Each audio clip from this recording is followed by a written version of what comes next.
First up, the brands now lowering their prices to mock you for not finding the best deal. Next, astrophysicists warn that ending daylight savings time might result in a time deficit. Next, new images of Lindsay Lohan has housewives around the country asking what demon she sucked off that she's magically gorgeous again. Next, Peter Hotez warns of dangerous viruses that were held back by Democrats who the viruses respect. But with Trump's predicted chaos upon returning to office, the viruses will feel more emboldened to enter the country.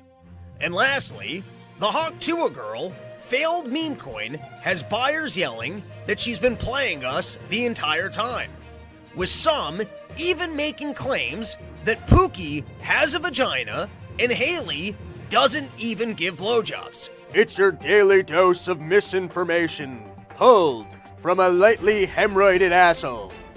It's today's Run Your Mouth!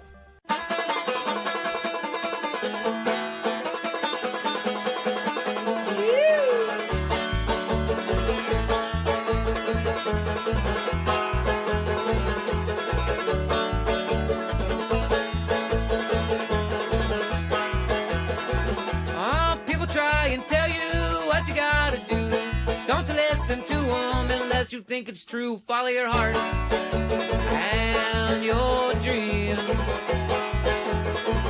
Follow your heart and your dreams. Woo!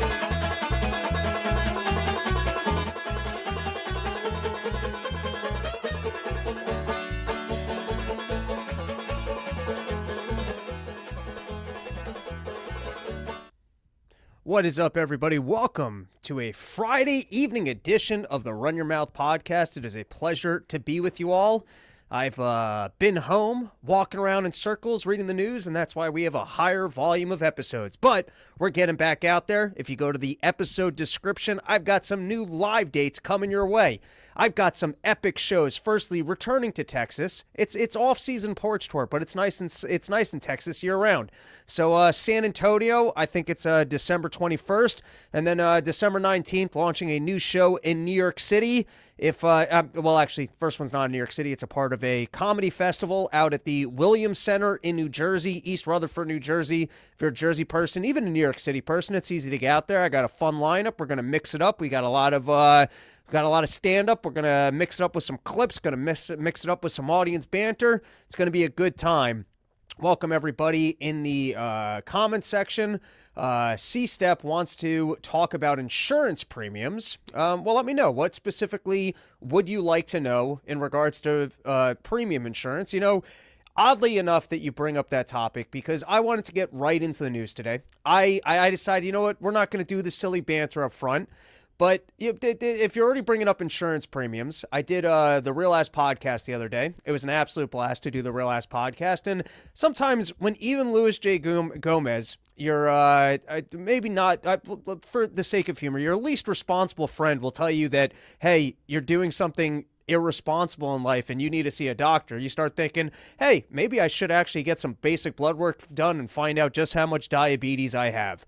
And I marvel at how anyone in life gets anything done. Sometimes when I had a full hour between tasks, and I was like, you know what? Why don't I actually book doctor's appointments?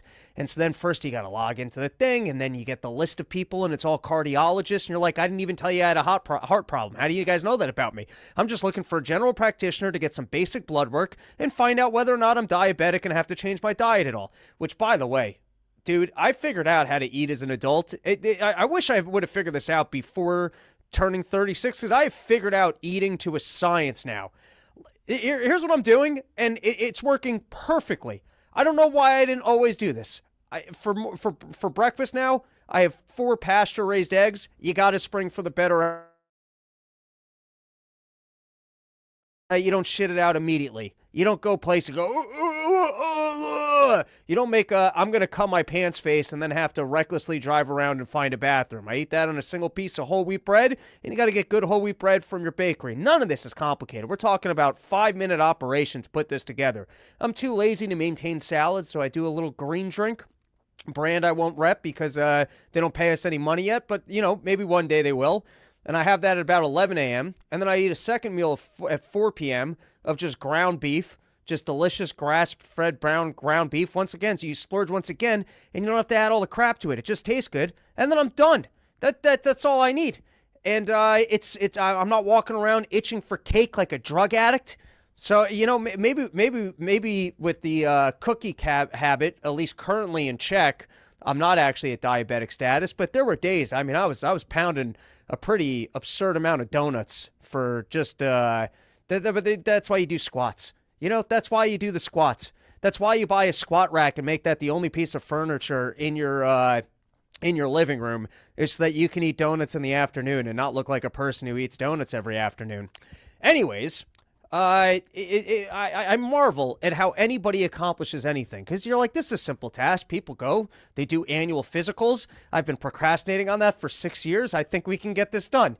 And so first you're like, all right, I'll go to the website. I'll see who's pre-approved. And they only give me cardiologists. Every single doctor I look up in the primary care category, they're all cardiologists. Then you start getting some names and you go to the thing, and then you get ZocDoc. And you're like, all right, well, at least ZocDoc will tell me who has availability filter for your plan. Then they make you select that you've been pre-approved, or it wasn't pre-approved, but that this doctor has been selected by your insurance company as your primary care provider. I was like, that doesn't happen. That's not a thing. So then you actually call the insurance company, and you're just going in circles and circles and circles and circles and circles. And you want to know if I got it done? The answer is no. It'll be another year. I think I'm going to change my insurance providers so that maybe I can make Dr. Krim do some blood work for me, and then we can just make sure that I'm not a diabetic. So anyways, you're asking me about insurance premiums, and hopefully I'll get away from the standard healthcare facilitators, because I find every time I try and seek out some care, it's not very easy, and they're sending me bills for things that I didn't need, that didn't make me feel any better. You know what doesn't make me feel any healthier? Is a bill for something that just tells me, yeah, we don't have an answer or a solution. That doesn't make me feel any better. Anyways, I didn't want to talk about all that. I wanted to get right into the news. And speaking of healthy individuals, let's talk about this Pete Hegseth character, because, they're talking up this big game about how much of an alcoholic Pete Hegseth is. And what I'd like to know is, how does he look this good? What is he doing? What level of alcoholism are we describing it? Is it purely genetics that those without pretty faces should just give up? No one, is that the message here? If you don't have a pretty face, just give up. What level of alcoholism is Pete Hegseth actually at, that he's on his 9th wife, 14th kid? They still walk around like they just left the wedding chapel with that kind of we're in love energy. And you're telling me that this guy's doing a daily news show? I think that's what he does at Fox News. And he's a totally reckless alcoholic, because if any of that is true, then give him a different position in government, which is telling us how he does it. Forget RFK with his old man nipples showing off his shredded physique. I don't care. I want to know how this guy, because RFK Jr., he's apparently, supposedly out of the alcohol game. He makes bad decisions with bears when he's drinking, so he knows what happens when he relapses. But if you're going to tell me that this guy's got a successful career, 15 kids, onto his 9th wife, still looks good, and he runs a news show, I want to know how he's doing it. And so I start delving in. I'm trying to figure out what level of alcohol is this person at, or perhaps maybe this is the proof that he's actually has the divine behind him in terms of removing the trans people out of the military, that despite his level of alcoholism, he still seems to have his youthful charm.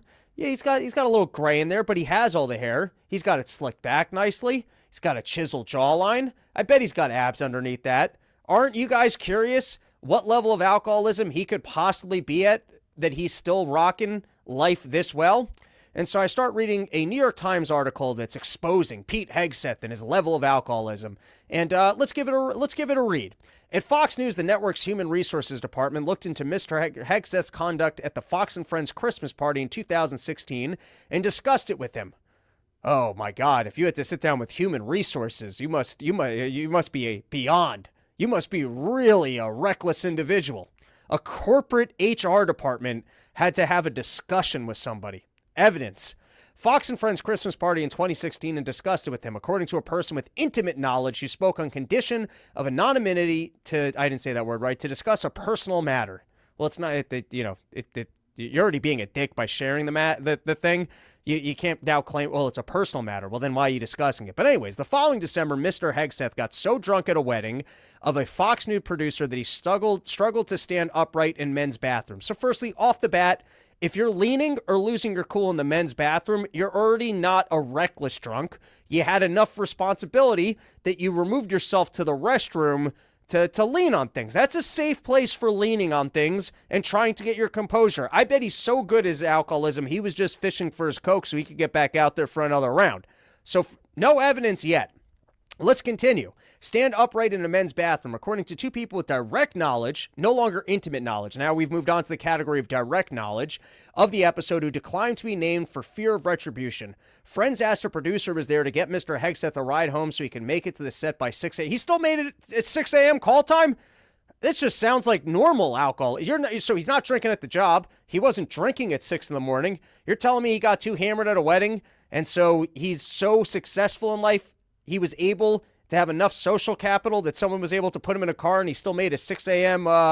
Call time? This is the evidence of reckless alcoholism?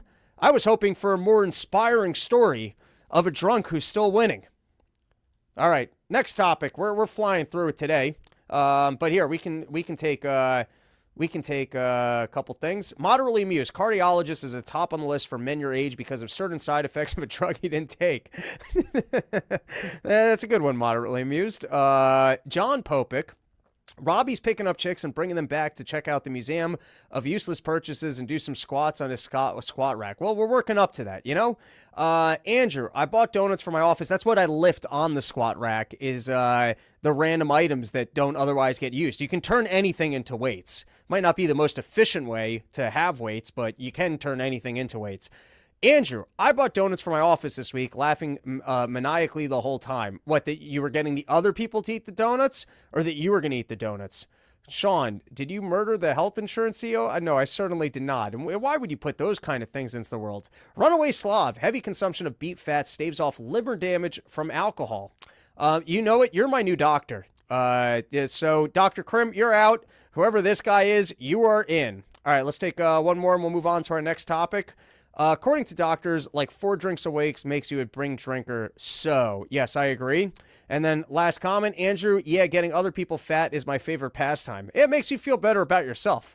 All right, this was from the New York Times, and there's some important things just daily that you have to keep in mind if you're going to have an understanding of the universe. So the first thing, and I talked about this on the last episode, is never forget that they're bothered by us. Bill Clinton cried, apparently, over the fact that his dumb wife couldn't be elected. I wouldn't call her dumb, unlikable wife. Let's call her unlikable wife couldn't be elected. I could have told you it wasn't going to work out, but they put a bunch of resources into it, and then he was home boo-hoo crying over it, apparently.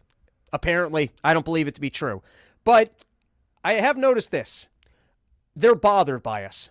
They don't like us being online talking shit about them. And the demons, you know what it is? It's, their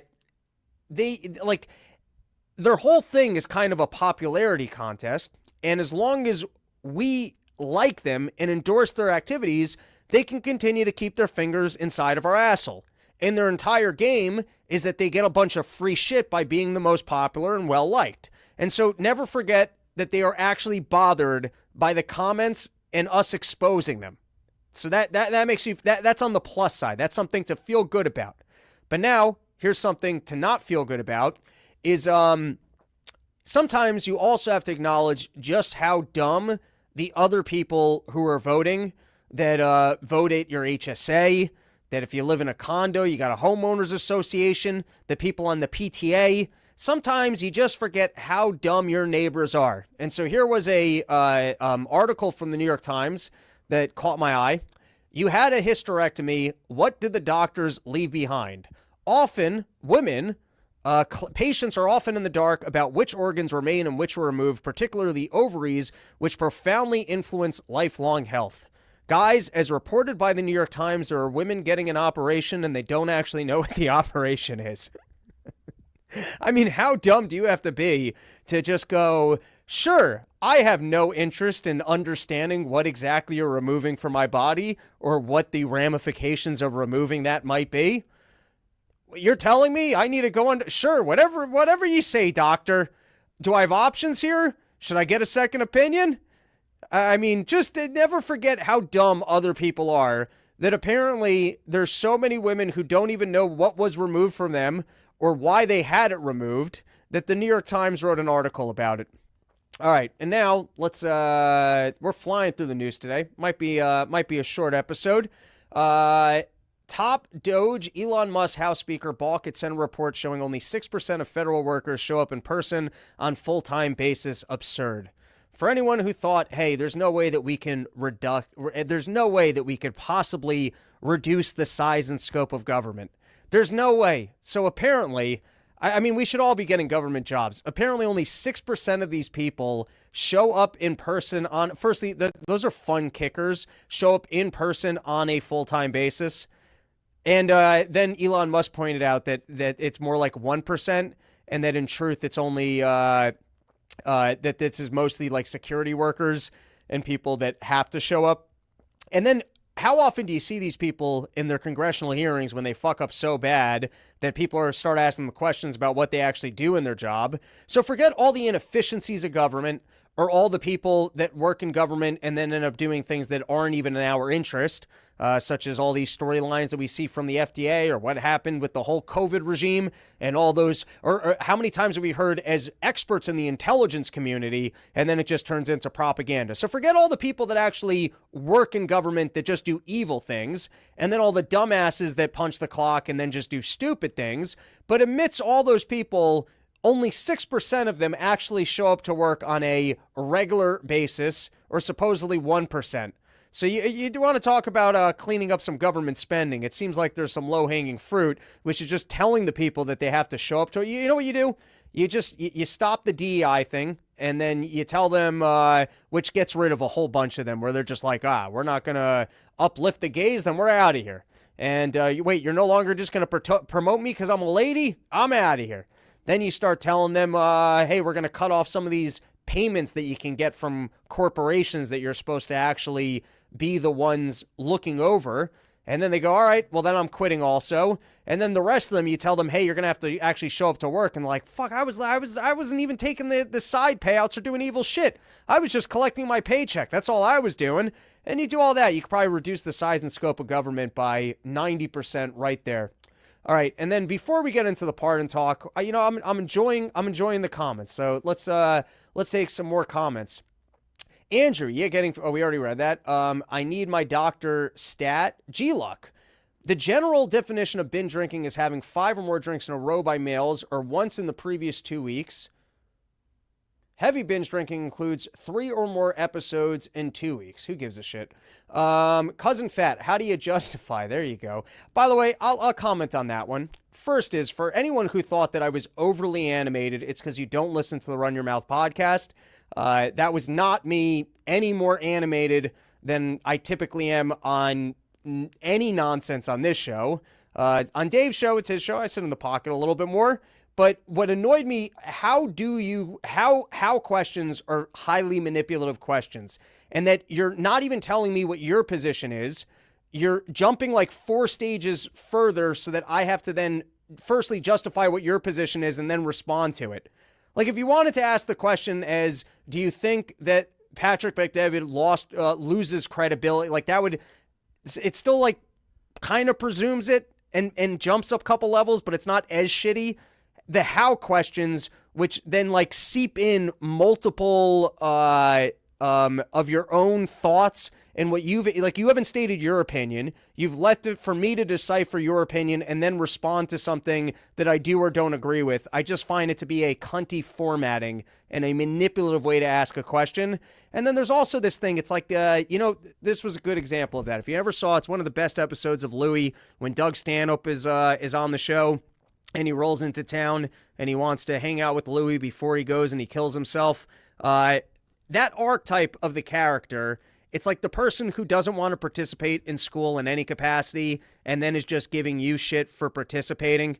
And then it's there's games that have to be played in life, and the purity of the people that will accomplish nothing, that do nothing, that sit on the sideline and then just want to suggest every single little flaw in every single person. What does that accomplish also? So, there's a different way that you could have framed that question that could have been interesting and could have made for a worthwhile conversation. How do you justify, to me, is just a cunty starting point, which is why you saw me get a little bit outraged, which is not outside of the norm. It's not outside of the norm for me to get a little bit outraged about things. All right, let's take two more and then let's get into the next thing.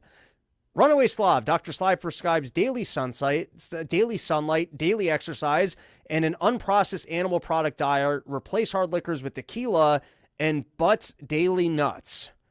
I think he meant bust daily nuts, which doesn't sound like a bad idea, unless you were saying that the daily nut should be in a dude's butt, in which case I'm not going to endorse this, and I'm going to retract having you as my doctor, unless you were saying bust daily nuts in a nice lady's butt, in which case it seems a little excessive. There is other holes that you could use.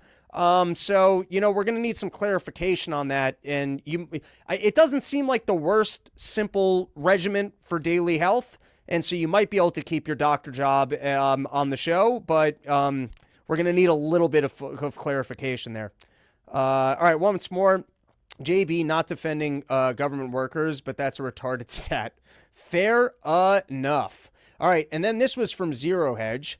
Biden is considering pardoning Dr. Fauci, according to Politico. Biden's White House is reportedly discussing preemptive pardons to protect certain people from being targeted by President-elect Donald Trump. And Donald Trump worked with Dr. Fauci. He actually put Fauci into the position.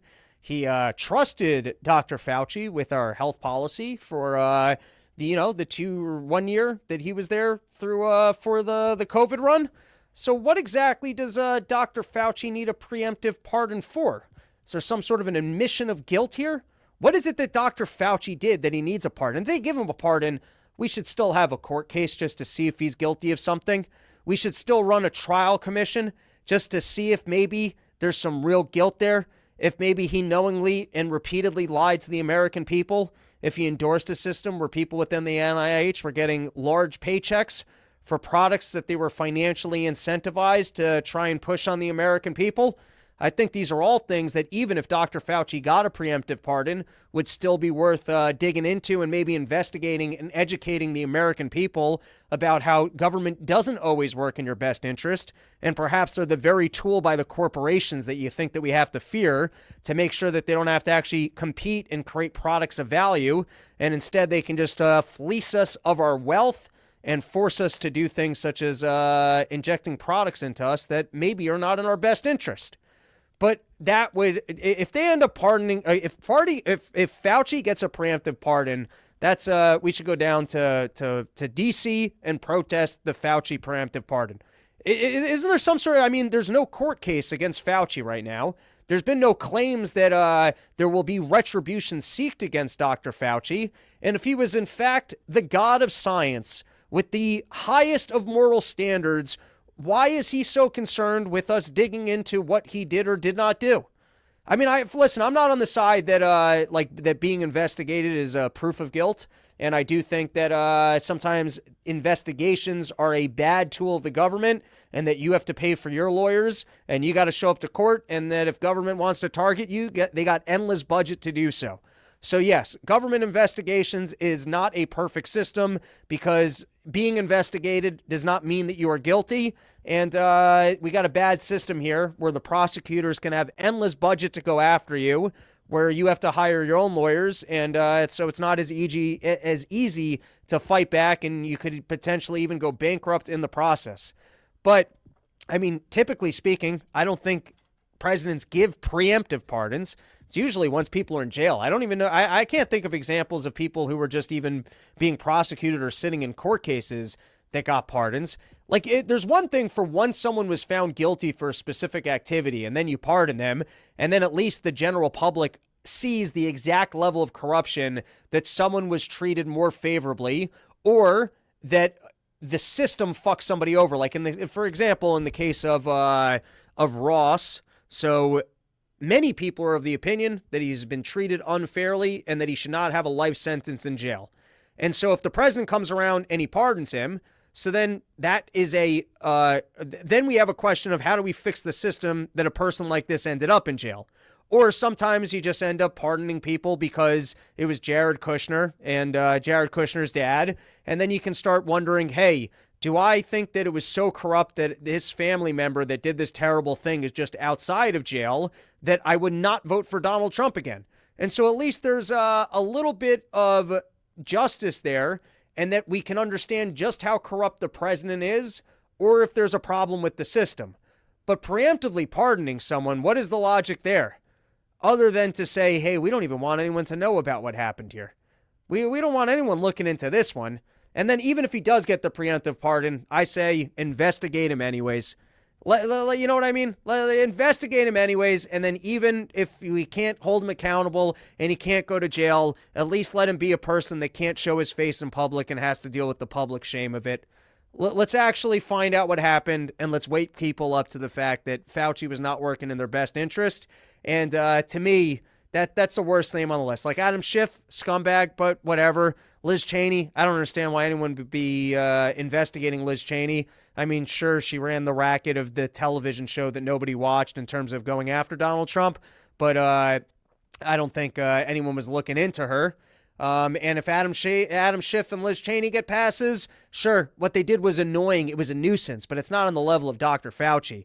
I'd love to hear Biden come out and actually, I mean, he doesn't have coherent sentences, so there's no way that he's going to do so. And now their newest lie is, well, you know, Donald Trump is changing the norms of politics in the way that we are forecasting that he's going to seek retribution, with no admission to, hey, we kind of changed the way that this game is played because typically we don't investigate each other, and we played real dirty with Donald Trump and it didn't work, and now we changed the norms and we don't want the tick for tack of him coming back to us. Which brings me to my next point. You know, now they're talking about that he's going to, it's so childish. It's so childish. Firstly, Biden's going to go out like Oprah. He's going to go, pardon for my brother, pardon for me, pardon for Dr. Fauci, pardon for this guy, pardon for that guy. And you know what? And this is the childish part. And even a pardon for Donald Trump. We're cheapening pardons. We're cheapening it across the board. We're going to cover up for the fact that this is a new norm, and we're going to say, hey, we all got a little bit crazy trying to prosecute each other, and we understand that that's a worse structure for government. So instead, let's reset the table, and let's pardon everybody. Eric Trump, I'll give him a pardon. Jared Kushner, I don't know that he did anything wrong, but let's give him a pardon. Let's just clean the slate from the dirty tricks that we pulled, and let's just give a pardon to everybody. And then the people that did particularly horrible things that no one's ever done before, such as shutting down the country so that they could, push the cure to the virus that they bought over in China, let's not look into that one. All right, let's take a couple of comments. Moderately amused. Did you notice that Hunter's 11-year pardon goes back to just months before he got his job at Burisma? Yeah, I don't even understand though. Like, if you're already going to give some guy a blanket pardon, why not just do it from birth? Do it from age 18? Why even leave the possibility that something happened 12 years ago? Or maybe that's also the statute of limitations at that point anyways. Runaway Slav, good news. Judge dropped charges in trial against Daniel Penny. Free man. That's the guy in New York City who strangled the crazy person on the subway, I believe. If I have that wrong, let me know in the comments. Andrew, the taboo of pardoning is going to go away, like Congress giving raises to themselves should be. Yeah, it seems like that's the move that he's going for, is pardon everybody and then be like, yeah, it's no big deal. Everyone gets a pardon. I'm pardoning myself. I pardoned my kid. I pardoned my uncle. I pardoned Donald Trump. I've always been a pardon guy. The same way Donald Trump's always been a low interest guy. I'm just a pardon guy. Do you guys not remember when I ran for office on the basis of being a pardon guy? All right, next, I have a new bull case for Bitcoin. And I get I'm a little bit late to the party. Not really. I mean, we've done multiple episodes here with Guy Swan. We did an episode all the way back with now the Timeline Earth guys, where we got into the Bitcoin standard. Luckily, those guys turned me on to Bitcoin at the time. Should have bought more. We all should have bought more. We should have bought more at every level. But at least I bought a little bit when it was like at 5K, and that was thanks to those guys. That was thanks to Carr coming on the show 5 years ago, telling me you got to get out of gold. You got to get some of your fiat into this Bitcoin thing. Here's the Bitcoin standard. Why don't you read this? And thank you, because if it wasn't for that, I'd be, it's nice. It's nice to have a little bit of Bitcoin. And yeah, I should have bought more. I should have listened to more. But what are you going to do? I bought some Bitcoin. And so anyways, I'm seeing a new bullish story for Bitcoin, which excites me. The same way that, typically speaking, the unions, they'll all vote in a block for their self-interest. And the people that want free healthcare, they'll vote for their free healthcare. And you get these voting blocks. I'll promise you free college. And it's always free shit that I don't want. I actually had a bit about that. You can go look it up. It never made it to my special. It got cut out from my things like 2 years ago. But it was a good bit. I put up a version of it from Chicago. It's not the best footage. It's not the best audio. But it's always a joke that I liked. But here's what I see. I see now that potentially you'll have a large group of people that own Bitcoin that will now start voting for perhaps government groups that will protect the value of their Bitcoin. And the same as, and I didn't get to participate in this, government realized, hey, we can't have your home lose value, so we're going to make sure that interest rates are low enough, and we're going to create other schemes to make sure that individuals can go buy houses so that no one's home starts losing their values. Or the same as when rich people owned all these stocks and they said, hey, we don't want to you losing your values. They started doing all the quantitative easing, started lending all this money to companies so that they could buy their own stocks and keep propping everything up to the moon. So what I can forecast is that perhaps so many people are going to buy into this Bitcoin thing. The corporations are going to buy into this Bitcoin things. This is finally our into the racket where, and this is a good side of the racket because at least Bitcoin is an asset that we have purchased and we believe in because it actually takes away the power of government and that it removes some of their ability to inflate away our wealth. That's the core of this product. But if government then starts buying into the product as a critical asset, and perhaps the critical asset is not because they actually, there's no gold in Fort Knox. So the idea that they're actually going to need the Bitcoin to prop up the dollar, someone explain that one to me. But the idea that people that have bought Bitcoin and want Bitcoin to be more valuable start going into government and then promising that they're going to protect your Bitcoin investment. And not just that, but they're going to start using government, wink, wink, the way that they've done to prop up all the other assets to make sure that nobody loses money on this asset. Well, at least now we got an in on the game. And the in on the game on this one actually potentially removes a little bit of government's power because the more the people are interested in the Bitcoin thing and the more it feels like it's protected and it's secure, then the more people keep piling their wealth into it. And then the less power government has because they can't be stealing that wealth by just printing. And so who knows, maybe it's actually, it's almost like the way the parasite kills itself. I'm just saying, and maybe we don't get all there, but at a minimum, perhaps this is our foothold into the game.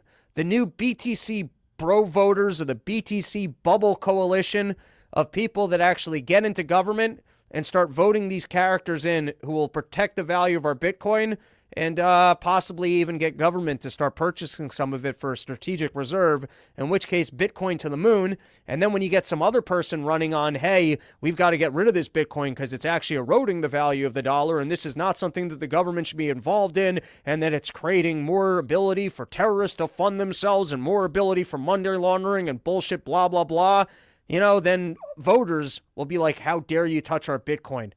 And that's what we need. We need more and more people to buy in and go, don't you touch my Bitcoin. I'll only vote for you if you pledge allegiance to the Bitcoin, which all just seems promising to me to reinforce a platform by which more people adopt it and it continues to go up in value. So anyways, I feel like this is exciting news. For those of you that are only listening to the show and don't bother to look at the storyline. So firstly, we have 2 articles from the Wall Street Journal. You've got Friendly SEP pick delights crypto industry, and that is Atkins, who are the 2 names? It was the 2 names were David Sachs, just got a job as a crypto aide. And then the SEC pick, the last guy was Gensler, who I think tried to make some attempts to hone Bitcoin in unsuccessfully. And now this is what they're showcasing to the market of, hey, your Bitcoin is safe. And so I think that's why, well, I think it's also the same as last time when the stock market went way up. People were owning a lot of Bitcoin. I think if some liquidity washes out, you're going to see Bitcoin come down once again.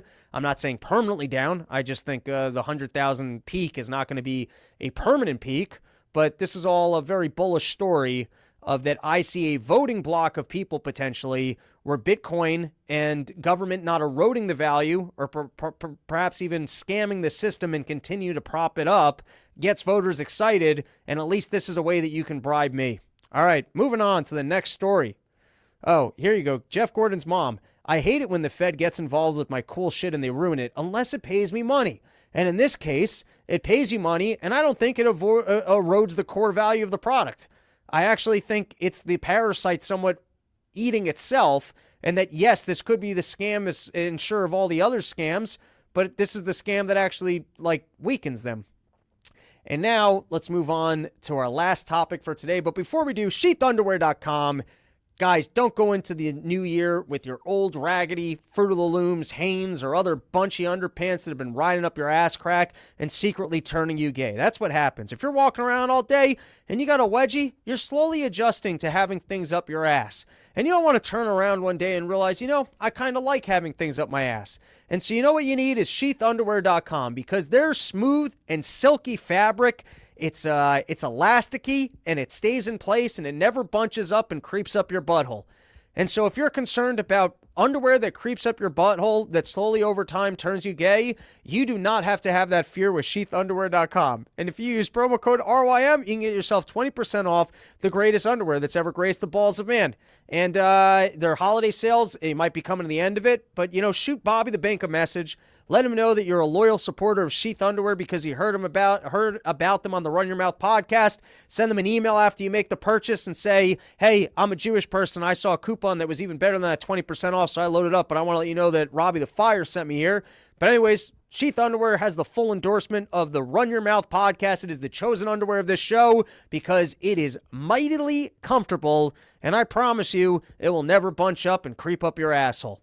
Unlike your other underwear, your Hanes will start trying to sniggle its way in there. Other underwears will try and bunch up and get up your butt, but Sheath will never do that to you. All right, and now let's get into some of the latest trans news. And so here you had over at the Congressional building, a little protest was waged in the bathroom where some transgender individuals wanted to let you know that not only do they feel welcome in the ladies' restroom, but they're going to have a dance party in there.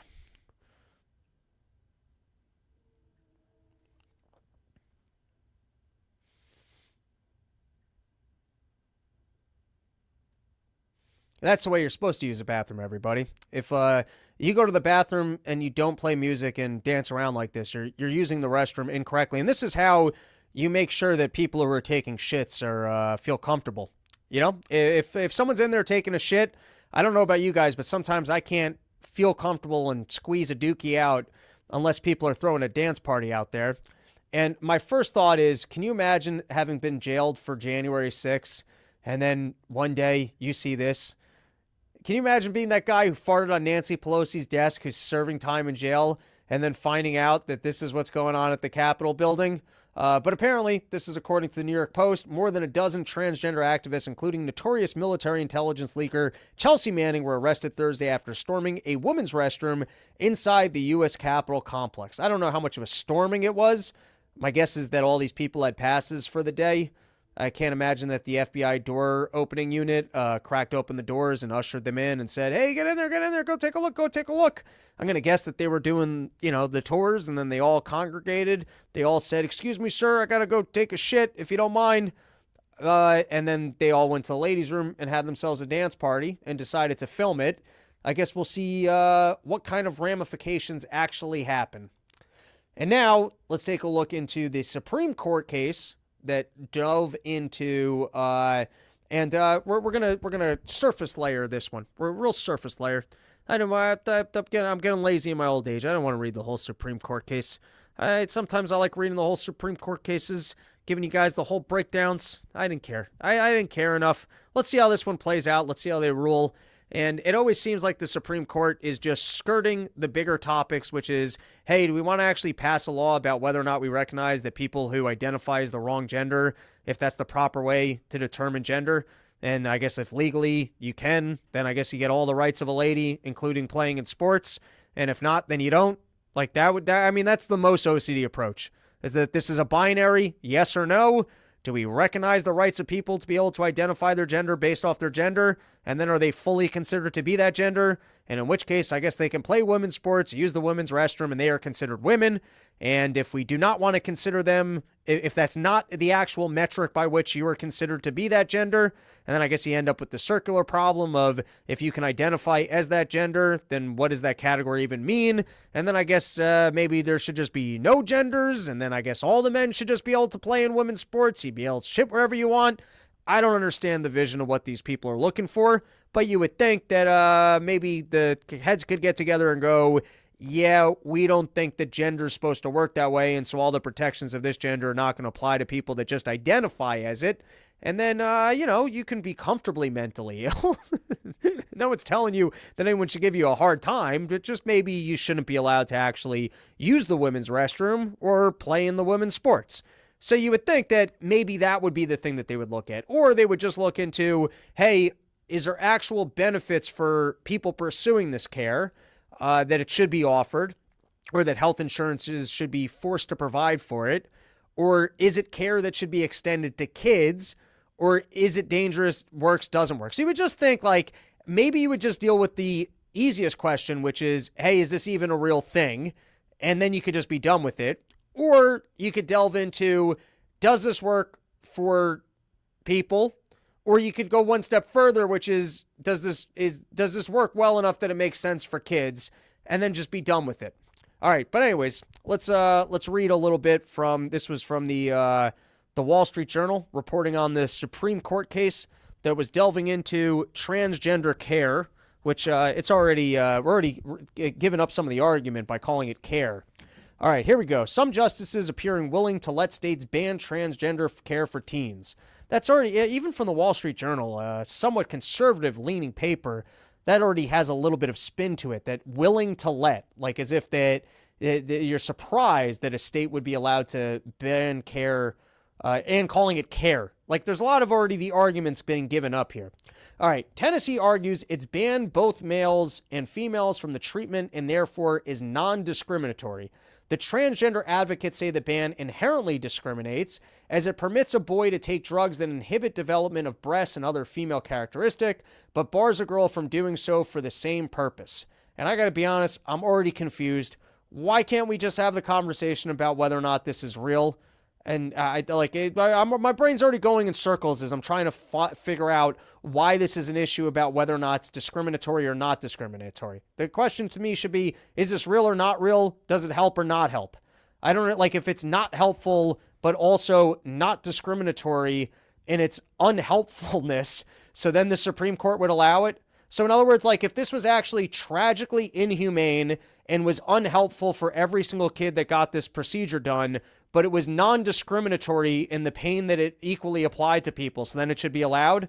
All right, anyways, next part that I highlighted. Tennessee Solicitor General Matthew Rice said there was nothing unusual about barring medications for certain purposes but allowing it in others, just as using morphine to manage pain differs from using it to assist suicide. Using hormones and puberty blockers to address a physical condition is far different from using it to address psychological distress associated with one's body, he said. There you go. I mean, that even makes sense to me, that even if you're going to say that it's an issue of discrimination and that we allow these chemicals to be used to treat some conditions but not others, not sure what all right, once again, like I said, sometimes these things get so technical. I'm like, why can't we just have the conversation about real or not real? And then here, this was a moment that was making the rounds on Twitter, and I don't remember what it was, so let's just play it.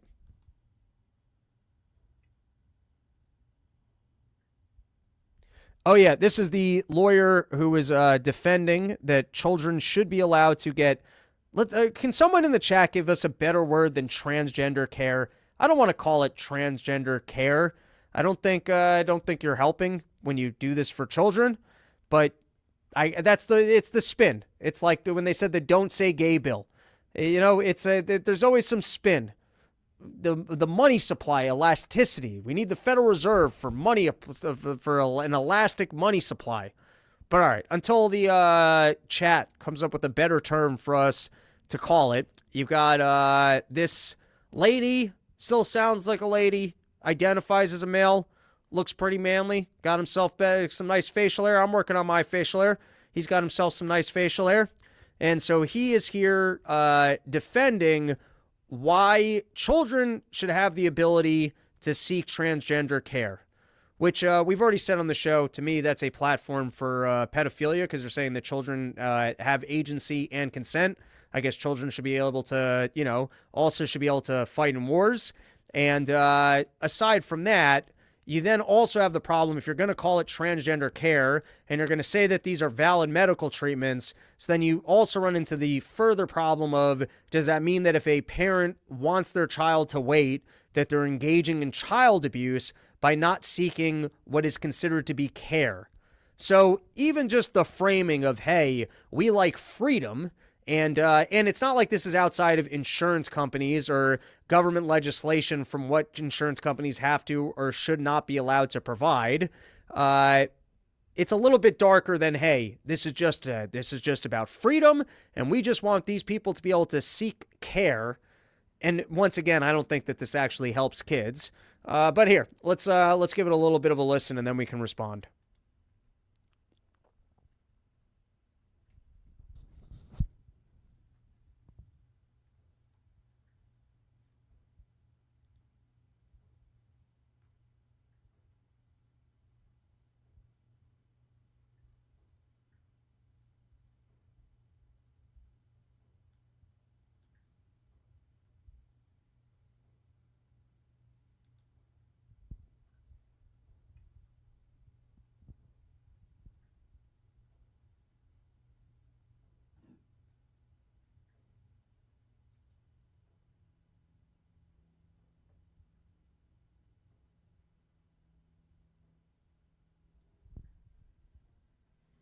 This is a law that bans medical treatment only when it is prescribed inconsistent with an individual's sex. Coming off of an election season where transgender people played an outside role in people's consciousness in terms of the way in which we were situated as a threat to others. And when we look at the map of states that ban this type of evidence-based healthcare, we went from 0 states that had these bans in 2020 to now more than half the country. So before the court tomorrow, the question is really a simple one as I see it. It's really, this is a law that bans medical treatment only when it is prescribed inconsistent with an individual's sex. Our argument is that treats people differently because of their sex, and therefore the court has to treat it like all other forms of sex discrimination, and that's why it's unconstitutional. Okay, so first is he presumes and states that this is evidence-based healthcare, which seems like that should be the argument, is whether or not that there's actual evidence that this is helpful and should be considered healthcare. And then I'm gonna, guys, we're gonna have to do another segment on this. I'm gonna have to give it more thought. I don't understand the argument of why it's discrimination based on sex, when I guess it's, I don't understand that. I'm going to have to, because it seems like either sex trying to become the other one wouldn't be allowed to do it. I don't know. I'm going to have to sleep on that, take some Kratom's, Kratom's home with a $6 kilo, and really stare at the floor and try and get into these people's brains and see where they're coming from. But let's continue. Attorneys representing the state of Tennessee told the U.S. Supreme Court, quote, if the government's theory holds, men who identify as women could claim constitutionally based access to women's bathrooms, women's locker rooms, and women's sports, accepting that theory would perversely erode women's rights and jeopardize landmark statutes protecting women's equal access to schools, winners' podiums, and beyond. What's your response to that? Well, I obviously disagree with that premise that allowing transgender women into women's sports or women's bathroom is a threat to women, but it is also not the question before the court in this case. And in fact, it is a totally independent question about whether a law that bans medical care for transgender adolescents discriminates against people based on sex versus these separate cases that preceded any of these healthcare bans will continue to be litigated in the courts regardless of the outcome here. So that clearly is conflating a bunch of different questions. The question before the court tomorrow is about whether banning medical care. You see, once again, I just got to be honest, I'm confused. He's referring to it as medical care and saying that in establishing whether or not these people, children who want to be the opposite gender, it is irrelevant to determine whether or not you can identify as the other gender. And it's also just presumed that these things are actually helpful. But wouldn't you have to make a determination about whether or not someone could be the wrong gender and whether or not it's helpful for them to transition? And then you would be recognizing the fact that this is considered, it seems quintessential, whether or not it's considered care.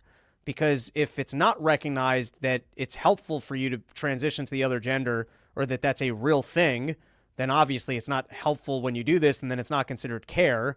So I don't really understand how you isolate this argument to just something about the discrimination. But let's continue. Overriding the consent of parents, the recommendations of doctors is a violation of equal protection. What do you say to physicians who are sensitive and supportive of trans kids, obviously don't want suicidal ideation, et cetera, but wonder if there is enough data as of now to prove that it is beneficial to allow these sort of treatments before the age of 18? So I would say three things. And the first is we have decades of both clinical experience and research data showing that this is medical treatment that provides critical benefits to adolescents who need it. And so this is not new. This is not new medication. And so we have that information. We have long-term studies that track people for 5-6 years. The Supreme Court this week heard arguments in an FDA case in which the FDA referred to long-term as being 6 months of follow-up. Here we have years of follow-up. And so that's the first thing. 5 or 6 years in terms of medical and describing something as not new also sounds like a contradiction. But let's continue. And then the second thing I would say is nobody has to provide this medication to adolescents. These are not doctors being forced to provide this medication. These are doctors who are... Once again, that's also not true, because if you're going to say that this is healthcare and that we have proven knowledge that it's actually helpful, then why wouldn't doctors be forced to provide care that you actually think is good? Like, why would that then be debatable? If you're actually saying that people can identify as a gender other than their own, and if they do, then that is an accurate determination, even if there's a child, and that there's proven research of the fact that after 6 years, we've run these studies and we know that this care is beneficial to them, so then why would doctors be able to not provide that? If you actually believe it to be health care, and that there's long-term studies that actually proves that this is 100% beneficial, then why would the system decline that care to individuals? Well, once again, something about all this just doesn't add up. Wanting to treat their patients in the best way that they know how based on the best available evidence to us. And these are young people who may have known since they were 2 years old exactly who they are, who suffered for 6-7 years before they had any relief. And what's happening... I think you know that the devil's talking here when they say that these kids as young as 2-year-olds could have known this about themselves and have been accurate, because 2-year-olds have that good of a concept of reality.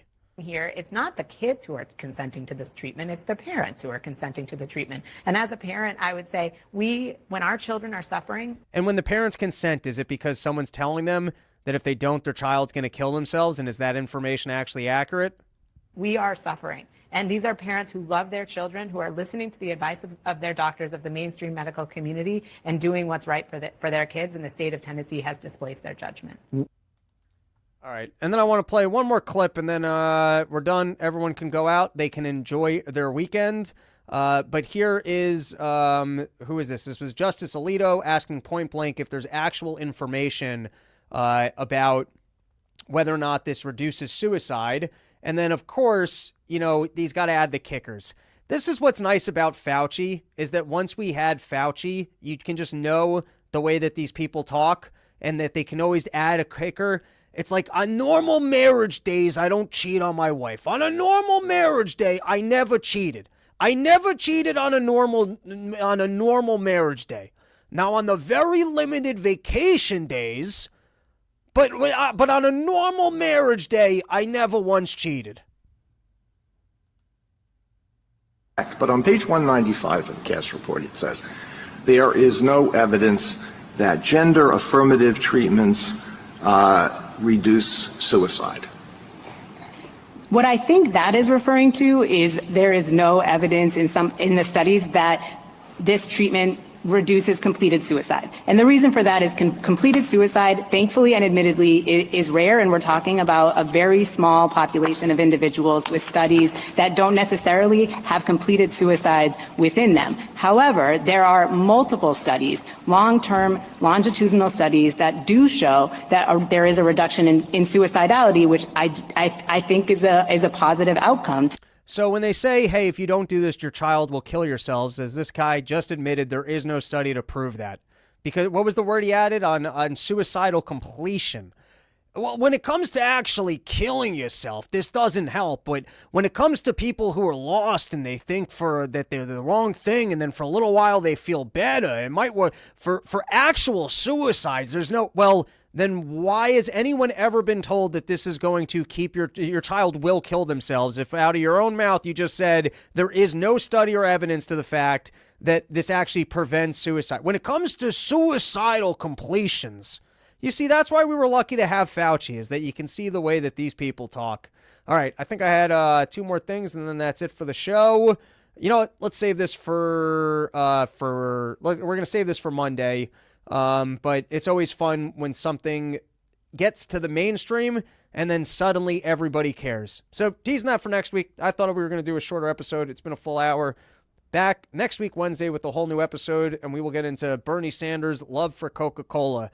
That is our show. Thank you to our sponsors, YoKratom.com, home of the $6 kilo, sheathunderwear.com, greatest underwear that's ever graced the balls, man. Promo code RYM for 20% off. And then, as I said at the top of the show, because we got so many live viewers right now, in the episode description, December 19th, I've got a new comedy political crossover type show. We're doing it at a comedy festival out at the Williams Center in New Jersey. It's a beautiful spot. They got a nice little theater room there for us. It was a part of a comedy festival. And then on that same that following Saturday, which I think is December 21st, San Antonio, gonna eat myself some barbecue.